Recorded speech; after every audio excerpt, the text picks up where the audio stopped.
دوسرے ملکوں پہ حملہ کرنا، وہاں پہ مال غنیمت کے نام پہ لوٹ ماٹ کرنا، وہاں کی عورتوں کو لڑکیوں کو اٹھا لینا، وہ مذہب اسلام کی ٹیچنگ تھی، قرآن شریف کی ٹیچنگ تھی یا نہیں تھی؟ کیا انہوں نے رسول اسلام صاحب قرآن کے تعلیمات پہ عمل کیا، یا یہ کہ کون سے قانون کے تحت کارروائی کی؟ اس کا جواب جو کچھ آپ نے دیا ہے اس سے میں یہ نتیجہ نکال سکتا ہوں، کیونکہ ڈائریکٹ آپ نے جواب نہیں دیا کہ شاید قرآن شریف کی ٹیچنگ نہیں ہوگی یا رسول اسلام صاحب کی ٹیچنگ نہیں ہوگی، تو اب تک تو میں اس نتیجے میں پہنچا ہوں۔ بہرحال انشاءاللہ اگر یہ ٹیچنگز تھی قرآن کی، اسلام کی، رسول اسلام صاحب کی، یا اللہ تعالیٰ نے حکم دے کے فرما دیا تھا اپنے رسول اسلام صاحب کو کہ یہ ٹیچنگز دے کے آنی ہے اپنے پیارے خلیفاؤں کو، اپنے پیارے صحاباؤں کو، تو انشاءاللہ پھر ثبوت کے ساتھ اگلے سیشن میں آپ کو بالکل دعوت دی جاتی ہے سر۔ فی الحال کے لیے اجازت، بہت شکریہ، بہت جزاک اللہ۔ السلام علیکم ورحمۃ اللہ ٹو طاہر امجد صاحب اینڈ ٹو آل۔ السلام علیکم ورحمۃ اللہ وبرکاتہ۔ میر فیصل صاحب اور دوسرے احباب، میں پہلے بھی عرض کر چکا ہوں کہ ہر ایک کا اپنا مزاج ہوتا ہے۔ میرا جو مزاج ہے وہ یہ ہے کہ جو حالات تاریخی واقعات ہوئے ہیں ان کا جائزہ لینا ہوتا ہے۔ جو متنازع معاملات ہوتے ہیں جن میں دو رائے پائی جاتی ہیں، ان پر کوئی حتمی رائے دینا یہ میرا مزاج کا حصہ نہیں ہے، اور نہ ہی میں اس کا کوئی فائدہ محسوس کرتا ہوں۔ باغ فدق کا معاملہ ہو یا دوسرے معاملات ہوں، میں نے اس جو واقعات، جو معلومات میرے پاس ہیں، جو معلوم ہوئی ہیں، اس کا اظہار کر دیتے ہیں۔ میں نے جناب عثمان غنی رضی اللہ تعالیٰ عنہ یا ان پر کوئی اس طرح کا الزام نہیں لگایا کہ ان کا حق تھا، اس کو دیا نہیں دیا، یہ میری حدود سے باہر کی باتیں ہیں۔ میں کون ہوتا ہوں ان کی نیتوں کا حال جاننے والا؟ انہوں نے حضرت عثمان غنی سے جب اعتراضات کیے گئے، جو لاسٹ ٹائم ہم نے بات کی تھی، تو انہوں نے ان کا جواب دیا۔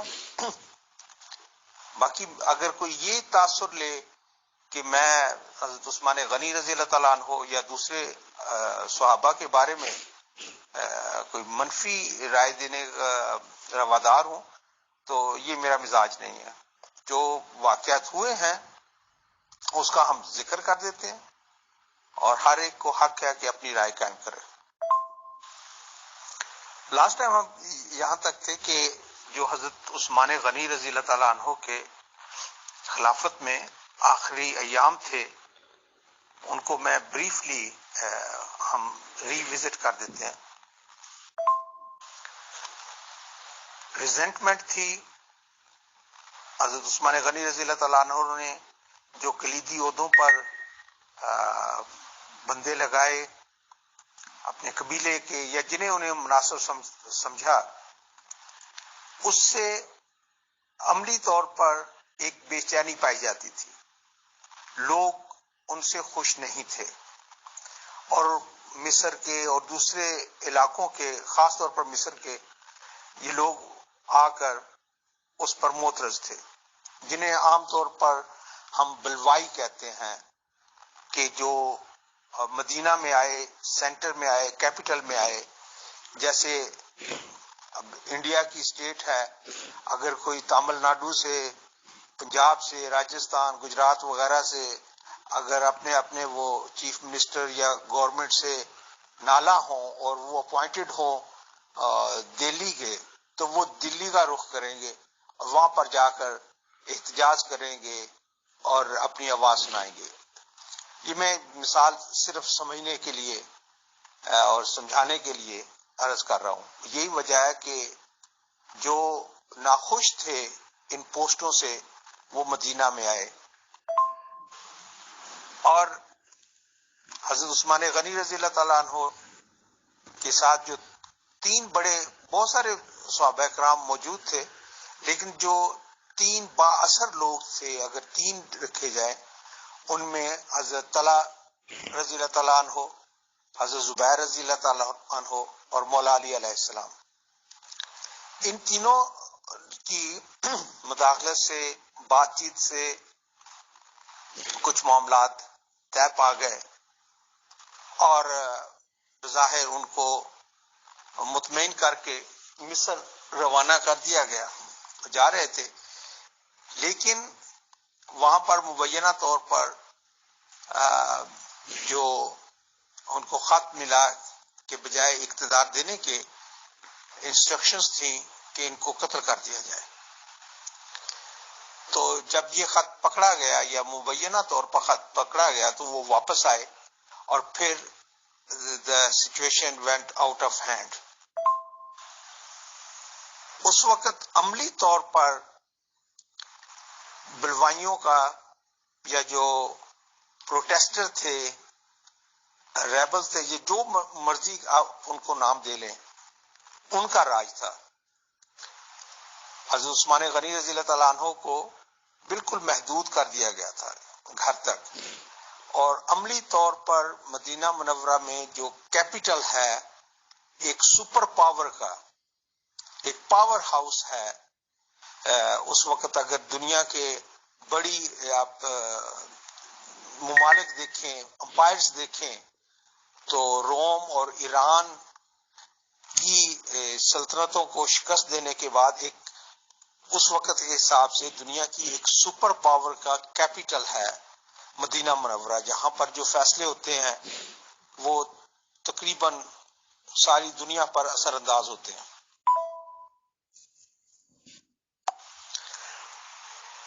وہاں آ کر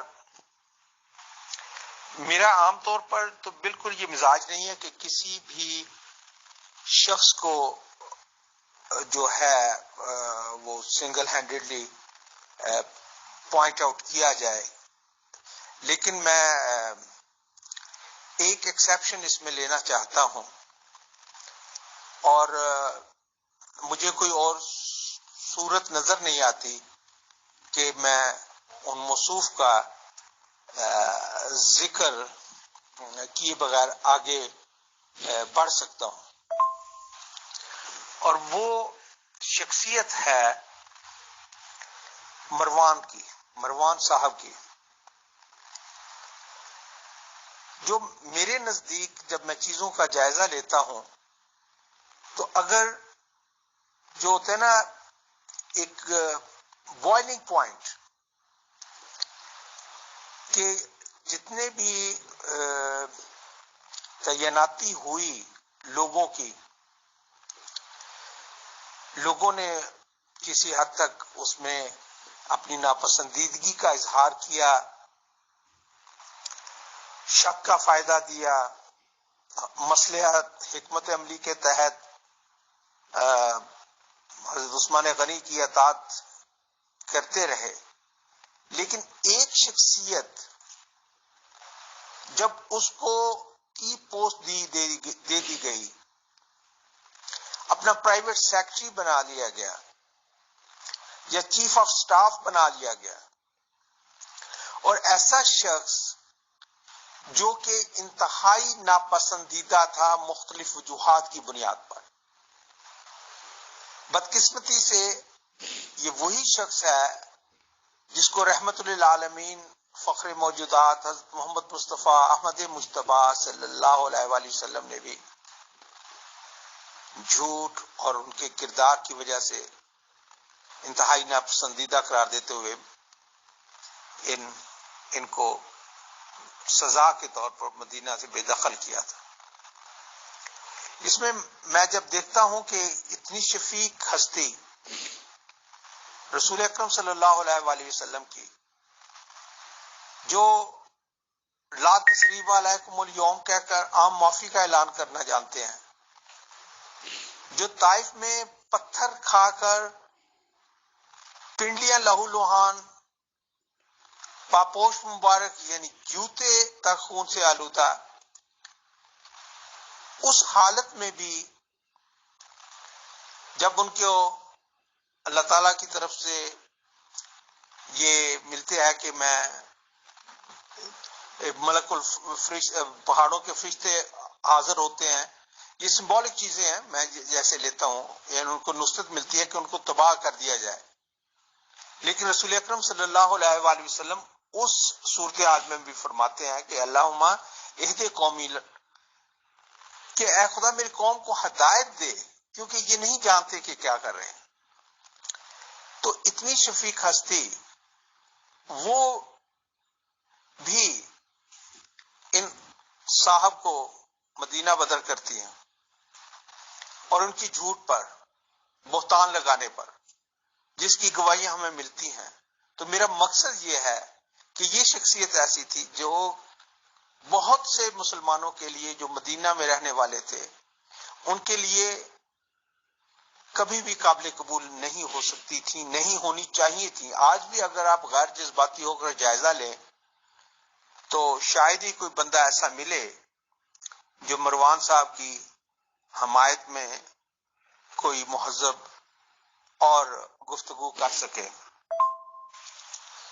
تو صورتحال ایسی ہے کہ اب بلوائیوں کا قبضہ ہے مدینہ میں، انہوں نے پریکٹیکلی اوور تھرو کر دیا ہوا ہے، اور اس کا امپیکٹ جو ہے وہ ورلڈ وائڈ یا مطلب جو اسلامی دنیا میں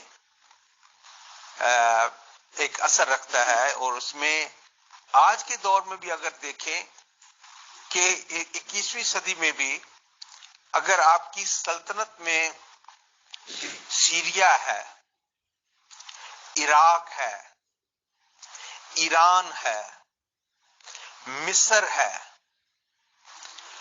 اور تقریباً سارا عرب کے ممالک، سعودی عربیہ، بحرین، اور یہ سارے ممالک ہیں، ان کو آج بھی اس دور میں بھی کنٹرول کرنا، جبکہ انفارمیشن ٹیکنالوجی اتنی آ گئی ہے کہ آپ کسی سے بھی رابطہ انسٹنٹلی کر سکتے ہیں. آپ تصور کریں کہ 1500 سال پہلے مواصلاتی نظام کیسا تھا، انفارمیشن کیسے پہنچتی تھی، تو وہ کتنا دشوار ہوگا. لیکن وہاں پر جو سپر پاور کا جو کیپٹل ہے وہاں پر بلوائیوں کا قبضہ ہے. میں جانتا ہوں کہ میں اس کو کافی طوالت دے رہا ہوں اور میں رک رہا ہوں تاکہ یہ ساری صورتحال جو ہے یہ ذہن نشین رہے، ذہنوں میں مستحضر رہے، حاضر رہے، کیونکہ جو آنے والے واقعات ہوں گے جب تک اس کی جو صورتحال ہے وہ واضح نہ ہو تو بہت سی پیچیدگیاں اور آنے والے جو مراحل ہیں جو کہ انتہائی پینفل ہوں گے وہ سمجھنے میں بہت دشواری ہوتی ہے. میں آپ کا انتظار کرتا ہوں اگر آپ نے کوئی سوال ہے یا کوئی ڈائریکشن دینا چاہیں تو. محترم طاہر امجد صاحب، آپ نے اکثر و بیشتر سنا ہوگا کہ عام مسلمان لوگ کہتے ہوئے نہیں تھکتے کہ صحابہ تو ستاروں کی مانند ہیں، صحابہ نے جو کچھ بھی خطا گناہ کیے ہیں تو رسول اسلام محمد صلی اللہ علیہ وسلم نے انہیں معاف فرما دیے ہیں اور وہ آسمان میں ستاروں کی طرح ہیں. آپ نے خود ہی یہاں پہ اس بات کو بتایا کہ حضرت محمد صلی اللہ علیہ وسلم نے خود ہی مروان کو ناپسندیدہ شخصیت گھوشت کر دیا تھا، اور ظاہر سی بات ہے ایک طرح سے اگر لفظ یہ کہیں کہ کراہیت کا اظہار کیا تھا تو غلط نہیں ہوگا شاید اگر اردو کا ورڈ ہے. اور اس کے باوجود بھی خلیفہ آف اسلام بننے والے عثمان صاحب نے اس کو اتنی زیادہ اہم پوسٹ پر تعینات کر دیا. تو کیا ہم اتنا کہنے کی جسارت کر سکتے ہیں؟ یہ بالکل ٹھیک ہے کہ آپ نہیں کہنا چاہتے یا آپ نہیں کہیں گے، بٹ ایک اسٹوری سننے والا نیوٹرل انسان تو یہ کہہ سکتا ہے کہ حضرت عثمان صاحب کو رسول اسلام صاحب کی ڈوئنگز کی یا ان کے عمل کی کوئی بھی فکر نہیں تھی، اور وہ بے پرواہ ہو کر انہوں نے ایسے ایسے کام کیے کہ مروان جیسوں کو اہم ذمہ داریاں سونپی. بہرحال سر آپ اس کا جواب دینا چاہیں تو دیں اور پلیز کنٹینیو کریں. شکریہ. جی السلام علیکم. امیر فیصل صاحب، میں پہلے بھی عرض کر چکا ہوں کہ میں اس کو ضروری نہیں سمجھتا کہ میں یہ ایسا کہوں، اور میں اگر ایسا کہتا بھی تو مجھے اگر حضرت عثمان غنی رضی اللہ تعالیٰ عنہ کی پوری شخصیت کا علم نہ ہوتا اور میں صرف ان کا نام سنتا کہ ایک شخص ہے عثمان رضی اللہ تعالیٰ عنہ، اور انہوں نے ایسا ایسا کام کیا ہے. صرف اگر میرے پاس یہی انفارمیشن ہوتی جو ایک عام آدمی کی جس طرح آپ نے کہا ہے کہ ہو سکتی تھی، تو شاید میں بھی اس نتیجے پر پہنچتا اور یہ کہنے کی برملا اظہار کر دیتا. لیکن امر واقع یہ ہے کہ میں عثمان غنی رضی اللہ تعالیٰ عنہ کو کہ اگر پوری لائف دیکھیں ان کی، مسلمانوں کے لیے، اسلام کے لیے اور رسول اکرم صلی اللہ علیہ وآلہ وسلم کے لیے ان کی غیر معمولی جو ہے کنٹریبیوشن، میں اس کو کس طرح نظر انداز کر سکتا ہوں؟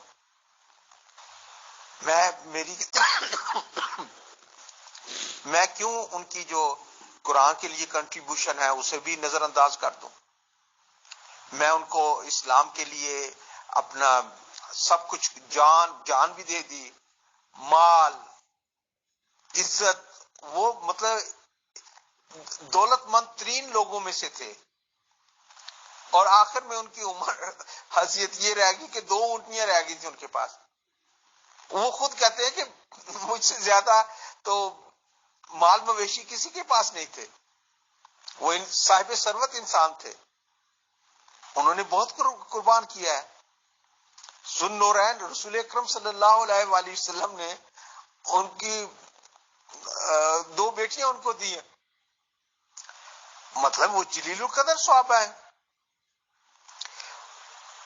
البتہ یہ ہے کہ جب ہم نے نیوٹرل ہو کر ان چیزوں کا جائزہ لینا ہے تو حضرت عثمان غنی رضی اللہ تعالیٰ عنہ کی جو ایک بشری تقاضے ہوتے ہیں، ایک تو یہ ہے، میں اگلا میسج کرتا ہوں، اس میں کوئی شک نہیں ہے، میں پہلے بھی اظہار کر چکا ہوں کہ وہ اپنے قبیلے کے ساتھ، اپنے خاندان کے ساتھ بہت زیادہ خیال رکھتے تھے، رکھنا چاہتے تھے، رکھتے تھے، اور ان کے نزدیک وہ اس کے حقدار تھے. آپ نے تو یہاں تک بات کی ہے نا، میں اسی طرح کا ایک دوسرا معاملہ بھی جو فتح مکہ کے بعد پیش آتا ہے کہ رسول اکرم صلی اللہ علیہ وآلہ وسلم نے کہا ہے، 4 بندوں کے بارے میں کہا ہے کہ یہ اگر خانہ کعبہ کے غلاف سے بھی لپٹے ہوں تو ان کو قتل کر دو. ان میں سے ایک صاحب جو تھے وہ ان کے رشتہ دار تھے.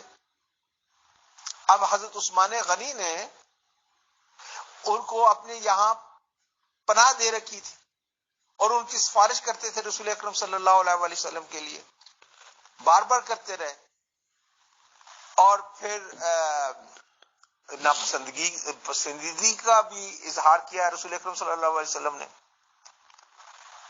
اور اب وہ رسول اکرم صلی اللہ علیہ وآلہ وسلم کی تو جب میں سوچتا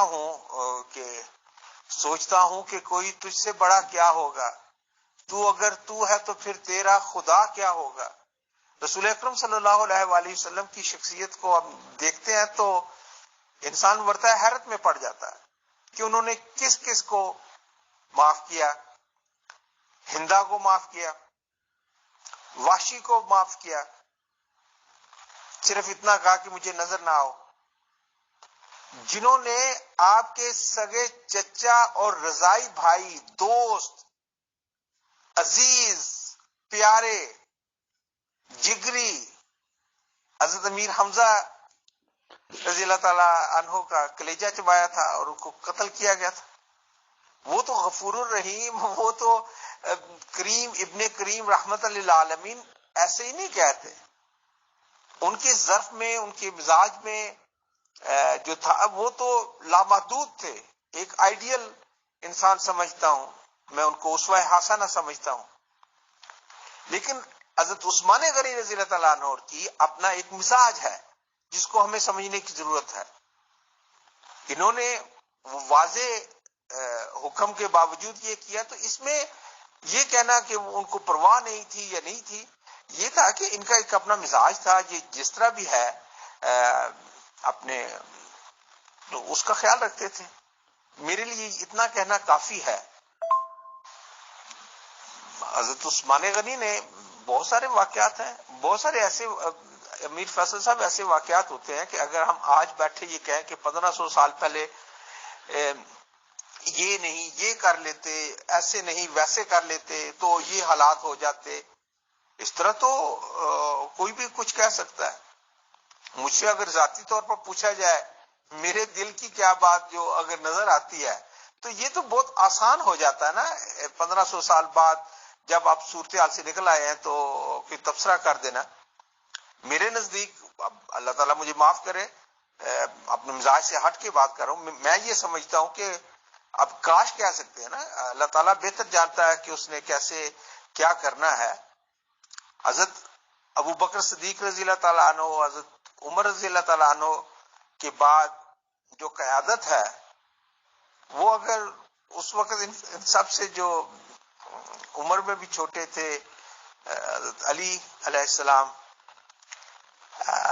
اب کیا اگر قیادت ہوتی اور ان کو موقع ملتا کہ وہ ایک اسٹیبلش ریاست کے جو ٹرانسفر آف پاور ہے وہ آ جاتی اور ایک لمبا عرصہ پہنچتا، تو مجھے کوئی اس میں شک نہیں کہ ایک مستحکم سلطنت قائم رہتی اور اتنا افراتفری نہ ہو سکتی. محترم طاہر امجد صاحب، دوران گفتگو آپ نے یہ تو بتایا تھا کہ ان کو کچھ خطرات لاحق ہو گئے تھے عثمان صاحب کو، اور معاویہ نے بھی ان کو آفر کی تھی کہ یا تو وہ اس والے جگہ پہ چلے جائیں جہاں معاویہ کا اقتدار ہے، یا پھر معاویہ اپنے کچھ فوجی ان کے باڈی گارڈ دستے کے لیے بھیج دے، جو کہ عثمان صاحب نے منع کر دیا تھا. تو محترم یہ تو معلوم ہے ہم کو کہ عثمان صاحب کو بھی قتل کیا گیا تھا. تو اگر آپ یہ بتانا چاہیں تو اب یہ بات لے لیں کہ عثمان صاحب کو قتل کس نے کیا تھا، اس میں کون لوگ شامل تھے، اور کب اور کہاں پہ ان کا قتل ہوا تھا؟ کیا مطلب جہاں گھر پہ رہتے ہوں گے وہاں قتل ہوا تھا، یا نماز پڑھتے ہوئے مسجد میں، یا کیسے، اور کیا ان لوگوں کا اسی وقت پتہ چل گیا تھا کہ جن لوگوں نے قتل کیا ہے، اور وہ کیا گرفتار ہوئے تھے؟ محترم پلیز بتائیں، شکریہ. بہرحال ہم وش کر سکتے ہیں کہ کاش ایسا ہوا ہوتا، کاش ایسا نہ ہوا ہوتا، لیکن جب مشکل فیصلے کرنے ہوتے ہیں تو انہوں نے کرنے ہوتے ہیں جو صورتحال سامنے ہے. آج ہم آسانی سے یہ کہہ سکتے ہیں کہ باغ فدق کا معاملہ تھا، یار کیا تھا، ایک باغ ہی تھا نا، دے دیتے فاطمہ الزہرا سلام اللہ کو. اب بھی ایک اگر جذباتی ہو کر اور رسول اکرم صلی اللہ علیہ وسلم کے احسان مند ہونے کی وجہ سے اب ایک سامنے رکھا جائے کہ ایک باغ کا معاملہ ہے، فاطمہ کہہ رہی ہیں کہ یہ میرا حق ہے، یہ دلائل دے رہی ہیں، اور ادھر ان کو رد کیا جاتا ہے، تو ایک ظاہر دل کی خواہش یہ تھی کہ کاش یہ دے دیا جاتا تو معاملات ہو رہے تھے. لیکن ہم کیسے کہہ سکتے ہیں کہ اس سے کیا منفی اثرات نکل آتے؟ واللہ علم بالصواب. تو یہ معاملات ایسے ہوتے ہیں کہ ان کو چھوڑ دینا چاہیے کہ جو ہو گیا ہے ہم اس کو اینالائز کر کے تو چیزوں کو آگے بڑھے. اب میں جب فتویٰ دیتا رہوں کہ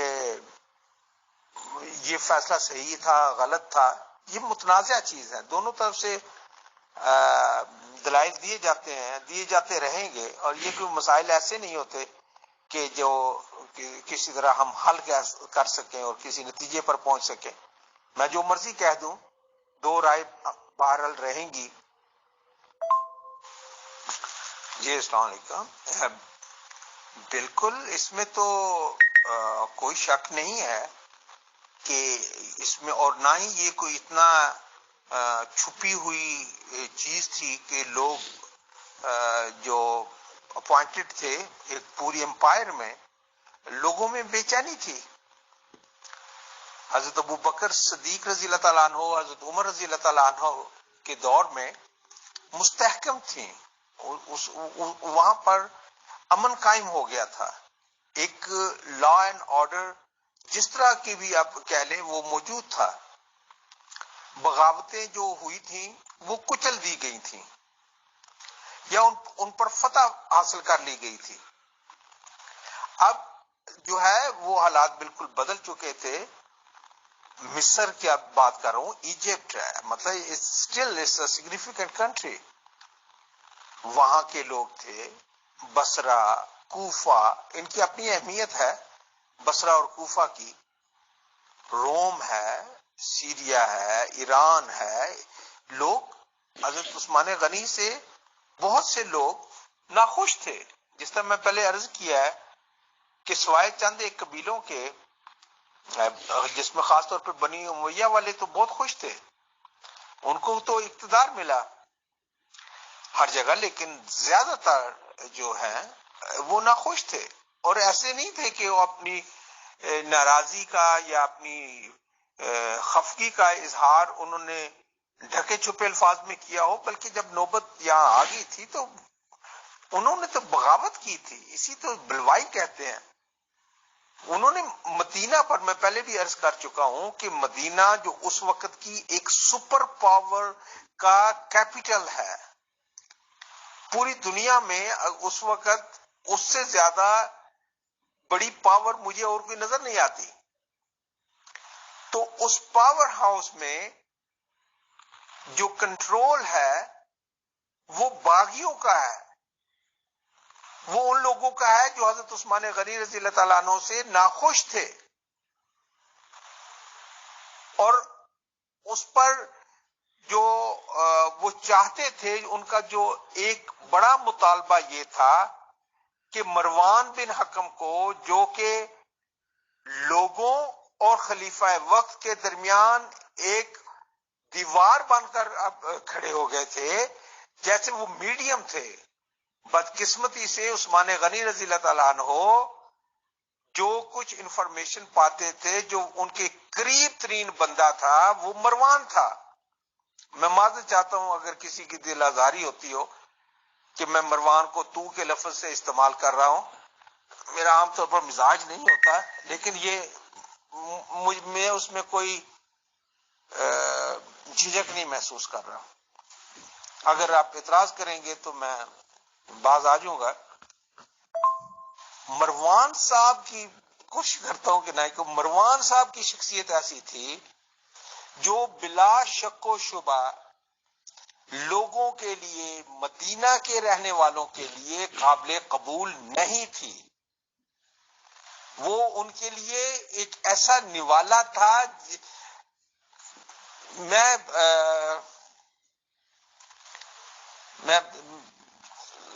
ڈھونڈ رہا ہوں کہ کوئی لفظ جو میرے جذبات کی عکاسی بھی کر سکیں اور وہ قابل قبول بھی رہ سکیں. اگر کسی کو سخت ترین الفاظ جس کے لیے استعمال کیے جا سکتے ہیں تو میری طرف سے وہ سمجھ لیجئے کہ میں ان کے کر رہا ہوں. ایک ویلن کے طور پر وہ نظر آتے ہیں. وہ کسی طور پر بھی اہل مدینہ کو اور سوائے اپنے قبیلے کے لوگوں کے لیے کسی اور کے لیے قابل قبول نہیں تھے. بلوائیوں کا یہ مطالبہ تھا کہ اسے ہمارے حوالے کر دو. اب ہم رائے دے سکتے ہیں کہ اگر عثمان غنی رضی اللہ تعالیٰ عنہ مروان کو ان کے حوالے کر دیتے تو بے شک وہ انہیں قتل کر دیتے, اس میں کوئی شک نہیں ہے. انہوں نے اس کو چھوڑنا نہیں تھا, اس کو قتل کر دینا تھا. لیکن اس سے شاید جو بڑا فتنہ پیدا ہوا, جو شہادت عثمان غنی رضی اللہ تعالیٰ عنہ پر منتج ہوا اور جس نے اسلامی سلطنت کا شیرازہ بکھیر کے رکھ دیا, اور پھر ایسا نہیں کہ کوئی 2 فرقوں میں بٹ گئے یا 3 فرقوں میں بٹ گئے. جو نقصان ہوا ہے شہادت حسین کا وہ ایسا ہوا ہے کہ ایک جیسے کانچ کا گلاس ہو تو وہ جب گرتا ہے تو چورا چورا ہو جاتا ہے, اور وہ ایسے بکھرا ہے کہ اس کو دوبارہ وحدت میں بدلنا کسی کے بس کی بات نہیں رہی. That was a point of no return. اتنا بڑا سانحہ ہوا ہے میں جانتا ہوں کہ آگے جا کر جو سانحات ہمیں درپیش ہوں گے، چاہے وہ جنگ جمل ہو، صفین ہو، نروان ہو یا کربلا، اور اس کے بعد ایک لامتناہی سلسلہ پیدا ہوتا ہے، لیکن میں یہ بڑے وثوق سے کہہ سکتا ہوں کہ کاش کہ عثمان غنی رضی اللہ تعالیٰ عنہ نے اس کو ان کے حوالے کر دیا ہوتا تو اس کی نوبت نہ آتی، لیکن اللہ تعالیٰ بہتر جانتا ہے کہ کیا منصوبے ہیں اس کے۔ آپ نے یہ سوال کیا یہ کون تھے؟ یہ وہ تمام لوگ تھے جو عثمان غنی رضی اللہ تعالیٰ عنہ کی طرز حکومت سے ناخوش تھے۔ یہ وہ لوگ تھے جنہوں نے مولا علی علیہ السلام، حضرت زبیر رضی اللہ تعالیٰ عنہ، حضرت طلحہ رضی اللہ تعالیٰ عنہ اور حضرت سعد بن وقاص رضی اللہ تعالیٰ عنہ بھی موجود تھے، اور بھی صحابہ موجود تھے۔ ان سب کی مداخلت سے ایک پیسفل ریزولوشن پر پہنچ گئے تھے۔ عثمان غنی رضی اللہ تعالیٰ عنہ مروان کو ان کو سپرد کرنے کے روادار نہیں تھے۔ کیا وجہ تھی؟ ان کا شفیق ہونا، عمر رسیدہ بزرگ ہونا، ان کا اپنے قبیلے سے بے پناہ محبت ہونا، ایتاء ذی القربا پر عمل پیرا ہونا، واللہ اعلم بالصواب۔ لیکن اگر آپ تنقیدی نگاہ سے دیکھتے ہیں تو یہ کہنے میں تو کم از کم کوئی حرج نہیں سمجھتا کہ بہت سے لوگ ناخوش تھے، ریزنٹمنٹ تھی ان کو۔ وہ عثمان غنی رضی اللہ تعالیٰ عنہ کو کی بیعت میں تھے، ان کی عزت بھی کرنا چاہتے تھے، لیکن یہ صورتحال قابل قبول نہیں تھی۔ میں مطمئن ہوں کہ اس معاملے کو عثمان غنی رضی اللہ تعالیٰ عنہ کے آخری خلافت کے آخری ایام کو اگر ہم اچھی طرح سمجھ لیں کہ حالات کیا تھے تو ہمیں آئندہ آنے والے واقعات سمجھنے میں دشواری پیش نہیں آئے گی۔ لیکن اگر ہم اس کو سمجھے بغیر آگے چلے جائیں گے تو پھر بحث برائے بحث ہوتی رہے گی، لیکن بیسک کانسیپٹ اور ریزن سمجھ نہیں آئیں گی۔ اب میں تھوڑا سا، میرا ٹائم کافی ہو گیا، ایک دو میسج میں کر دیتا ہوں کہ وہاں پر جو صورتحال ہو گئی تھی وہ انتہائی دردناک تھی۔ بلوائیوں کا قبضہ تھا، عثمان غنی شہید ہو چکے ہیں، قصاص کا معاملہ ہے، اور یہاں پر ہم ایک ایمرجنسی جیسی صورتحال ہے، کوئی حاکم نہیں رہا، کسی کی سینٹرل پاور نہیں ہے، اور جو پاور جن کے پاس ہیں وہ ریبلز ہیں، وہ باغی ہیں، بلوائی ہیں، اور ان کا راج ہے۔ اب وہ اس وقت جو جس طرح کے حالات نظر آ رہے تھے، کوئی بھی ہو، چاہے آج کے دور میں بھی کوئی دیکھا جائے تو ایک خانہ جنگی کے عالم میں کوئی بھی قیادت یا خلافت یا پاور لینے کے لیے تیار نہیں تھا۔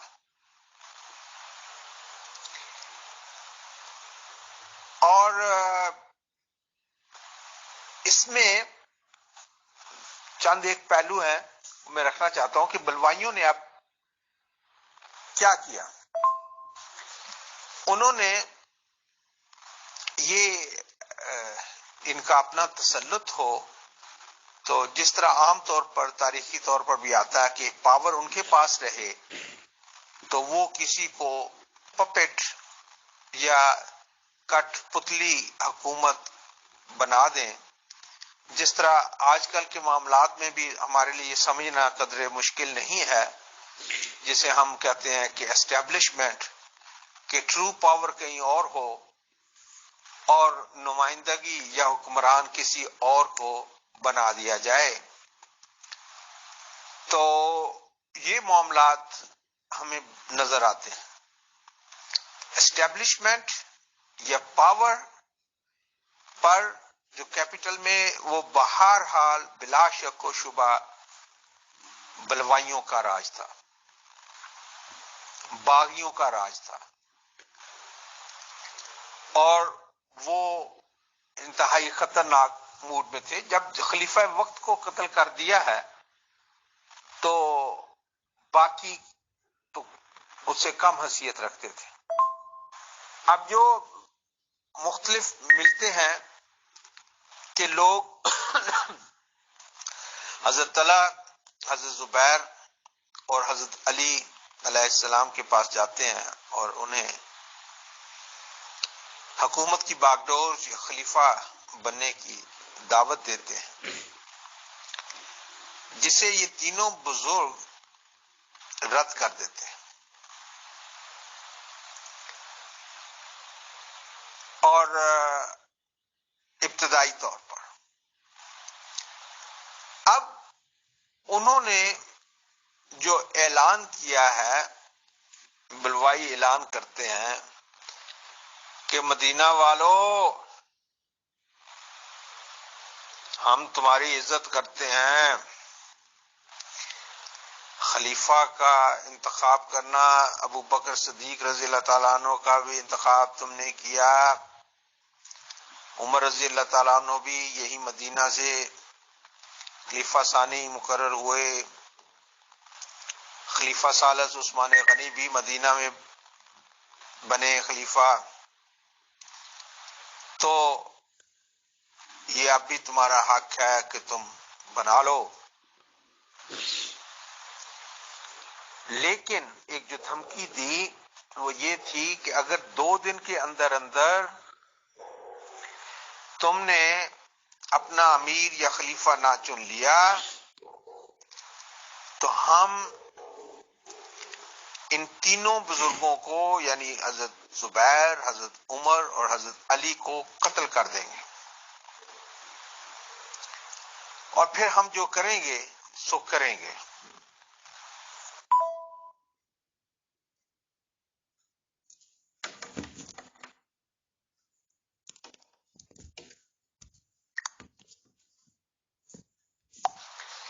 انہوں نے یہ ان کا اپنا تسلط ہو، تو جس طرح عام طور پر تاریخی طور پر بھی آتا ہے کہ پاور ان کے پاس رہے تو وہ کسی کو پپٹ یا کٹ پتلی حکومت بنا دیں. جس طرح آج کل کے معاملات میں بھی ہمارے لیے سمجھنا قدرے مشکل نہیں ہے، جسے ہم کہتے ہیں کہ اسٹیبلشمنٹ، کہ ٹرو. اس کے بعد جو حضرت طلحہ، حضرت زبیر وغیرہ کے بعد حضرت علی رضی اللہ تعالیٰ عنہ نے اللہ کی منشاء کے مطابق، اس کے منصوبوں کے مطابق، یہ جیسے بھی ہے، اس پہ حامی بھر لی مولا علی علیہ السلام نے. اور یہاں پر حضرت طلحہ اور حضرت زبیر نے بھی مولا علی علیہ السلام کی مشروط بیعت کی. مشروط یہ تھی کہ آپ قصاص لیں گے عثمان کے قاتلین کا. اور یہ بات ذہن میں رہے کہ مولا علی علیہ السلام کی انہوں نے مشروط بیعت کی. جی محترم طاہر امجد صاحب، بالکل آپ ٹھیک پوائنٹ آؤٹ کر رہے ہیں کہ ٹائم تو ہو گیا ہے. بٹ ایک بات تھوڑی سی ادھوری رہ گئی یا کلیئر نہیں ہوئی کہ آپ نے یہ تو کہا کہ ان کے قتل میں، عثمان صاحب کے قتل میں انہی لوگوں کا ہاتھ تھا جو کہ ایک طرح سے باقی لوگوں کا قبضہ ہو چکا تھا، بٹ بہت سیدھا سیدھا یہ بتا دیجیے کیونکہ یہ سوال اٹھتا ہے اور اس کو بھی کلیئر ہونا بہت ضروری ہے آگے کی جانکاری کے لیے، کہ کیا عثمان صاحب کے قاتلوں میں مروان کا بھی کوئی رول تھا، ڈائریکٹلی یا انڈائریکٹلی رول تھا یا نہیں؟ بس it is last question for today, اور انشاءاللہ پھر ہم نیکسٹ ویک اس کو کنٹینیو کریں گے. سر بہت شکریہ، جزاک اللہ. دیکھیں کارن کیا تھا، جو وجوہات ہمیں بظاہر نظر آتی ہیں. اب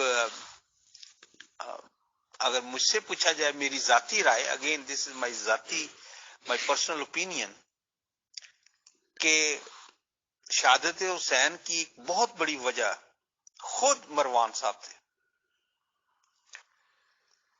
اور میں جس طرح پہلے بھی عرض کر چکا ہوں کہ انتہائی ناپسندیدہ شخصیت. رسول کریم صلی اللہ علیہ وسلم نے بھی اور ویسے بھی مدینہ کے لوگوں کو بخوبی علم تھا کہ وہ سزا یافتہ ہیں، اور سزا یافتہ بھی کسی اور کے نہیں بلکہ رسول اکرم صلی اللہ علیہ وآلہ وسلم کے ہیں. تو میرے نزدیک تو ان کا ہاتھ اس حوالے سے ہے کہ وہ، باقی یہ ہے کہ ان کو قتل کروانے میں مروان یا ان کے قبیلہ جو تھا، تو وہ اتنے واضح چیزیں ہیں کہ وہ کون تھے. وہ تو اینٹی مروان تھے نا، جو فورسز تھیں وہ تو مروان سے نفرت کرنے والے لوگ تھے، جو اس سے ناخوش تھے. تو اس طرح کا میرے پاس تو کوئی ایسی انفارمیشن یا جانکاری نہیں ہے کہ مروان یا ان کا قبیلہ، یہ تو بالکل رخ بدل جاتا ہے. بلکہ ان پر تو حضرت عثمان غنی پر تو مقدمہ ہی یہی ہے کہ وہ اقربا پروری کا کرتے تھے، اپنے قبیلے کا بہت زیادہ خیال رکھتے تھے. تو میں نہیں سمجھتا ایسا ہے کہ مروان کا قتل عثمان میں یا قاتلین عثمان میں اس کا نام لیا جاتا ہے. میرے علم میں ایسا نہیں ہے. بہت بہت شکریہ، بہت جزاک اللہ محترم طاہر امجد صاحب. آپ کے قیمتی کوآپریشن سے یہ پروگرام منعقد ہو پا رہے ہیں، اور آج ماشاءاللہ اس والیوم 5 ہمارا یہ ہو گیا ہے، اور ہم آج تک یہاں تک پہنچ گئے ہیں کہ حضرت عثمان صاحب کو قتل کر دیا گیا. اور قتل ان لوگوں نے کیا جو کہ انہوں کے ہی عزیز و اقارب تھے اور اہم عہدوں پر فائز تھے، اور ان لوگوں میں پھر بے چینی پڑی، آخر میں لگ بھگ قبضہ ان کا ہو گیا تھا. کل ملا کے عثمان صاحب کو قتل کیا گیا. انا للہ و انا الیہ راجعون. تو انشاءاللہ اس کے بعد سے اگلے ہفتے ہم آپ سے پھر شروع کریں گے. سر آپ کا بہت بہت شکریہ، بہت جزاک اللہ ٹو محترم طاہر امجد صاحب and to all dear group members of pure discussion group. اللہ حافظ. جی امیر فاضل صاحب، میں آپ کا میسج نہیں سمجھ سکا.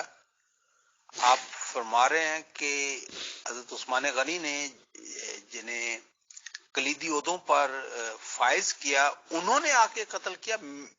میں اس میں بالکل وضاحت کر دینا چاہتا ہوں کہ میں ایسا نہیں سمجھتا، بلکہ میں یہ کہہ رہا ہوں کہ اس کے بالکل کانٹریری، جو حکومت کے اس نظام کے خلاف تھے لوگ، جنہیں وہ نظام پسند نہیں تھا، جنہیں ان کے یہ تعیناتیاں اور نامزدگیاں جو ہیں وہ پسند نہیں تھی، جو ریبل تھے، جو اپوزیشن پارٹی تھی، وہ ان کا قبضہ تھا، انہوں نے قتل کیا.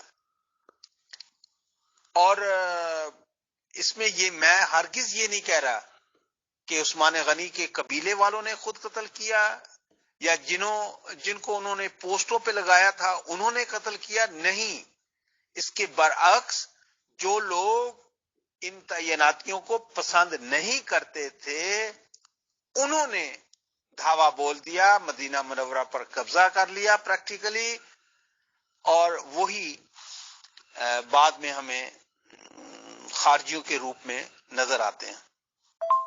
جی محترم طاہر امجد صاحب، لگ بھگ نیئر اباؤٹ ہی میں سمجھ رہا تھا